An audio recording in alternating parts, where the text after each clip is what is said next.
You're about to watch a ride-along through a shocking Oscars after-credits moment, but I'm not here to recap, I'm here to unpack why this felt so much bigger than a joke about hosting forever. Let's dive in like we're in the writer's room, poking at the threads that make this moment land and unravel at the same time. What really jolts me about this host for life gag isn't the punchline itself. It's the timing, the subtext, and the brutal wink at Hollywood's oldest rituals.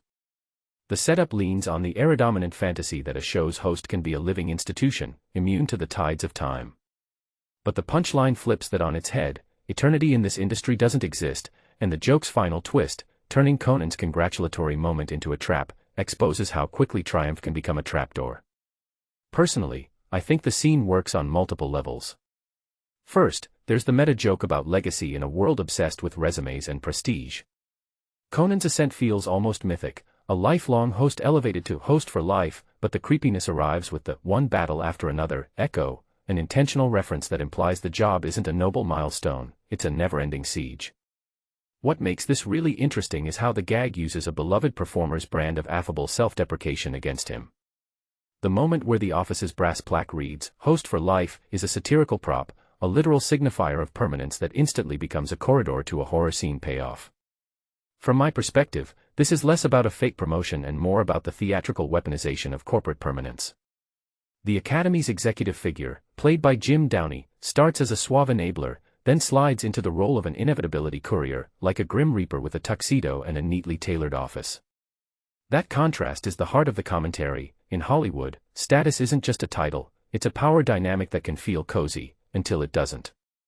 One thing that immediately stands out is the one battle after another reference. It's not random flavor, it's a signal that the Oscars are winking at the audience about their own hunger for a continuous, never-ending event cycle. The film within a film reference turns a celebratory moment into a cautionary parable. What if success simply seeds the next struggle? It's a reminder that the industry's most glamorous rituals are built on the same machinery that can grind people down, this time, with a smile and a fancy chair. What many people don't realize is how this parody exposes the thin line between comedy and procedural control. The office space, the branded door plaque, the hazmat workers, these aren't just set dressing. They're a visual metaphor for how fame can feel like a controlled environment, curated, sanitized, and finally, hazardous when pushed to extremes. The implication is bigger than a prank, it's a commentary on how institutions monetize mythologies around longevity to keep relevance alive, while quietly setting a countdown on the people who embody those myths. If you take a step back and think about it, the ending's final swap, Sweet 55 becoming MRBEAST host for life, lands as a modern inversion. It's a pop cultural sting that asks, who actually controls the mirror we all look into? Is it the institution that hands out the plaque, or the audience that consumes the myth and amplifies the status signals? The MRBEAST tag isn't just a cheeky nod, it's a cultural map of where influencer culture collides with traditional gatekeeping. The meme becomes a prophecy, the only constant is reinvention, and even the most sacred nonce of ceremony can be repurposed, commodified, and re-scripted in real time. A detail I find fascinating is the dual-tone humor here. On the surface, it's a dark misdirection, a host for life turns into a fatal, siren call trap. But underneath, it's a loving, self-aware roast of the Oscars' own folklore. The laughter is mixed with unease, and that tension is what makes the piece sticky.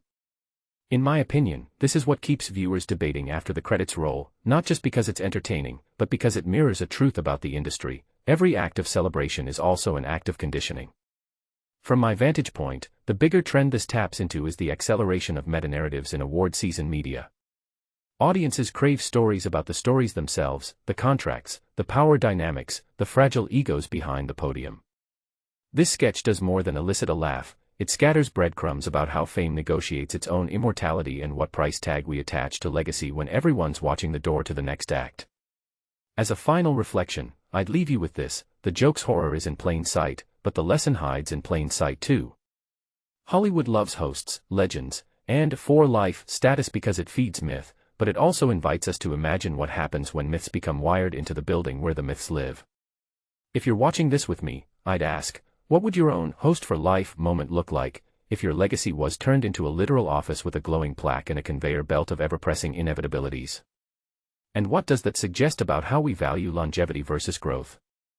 This is where I think the real conversation starts, not about the joke itself, but about what the joke reveals about our appetite for permanence in a world that worships novelty. So, what do you think? Do you buy the satire as a sharp critique of legacy culture, or is it just a clever scare tactic to keep the Oscars in the headlines? Let me know in the comments how you'd rewrite the room for the next host, and which twist you'd keep or trash for the sake of the show's future.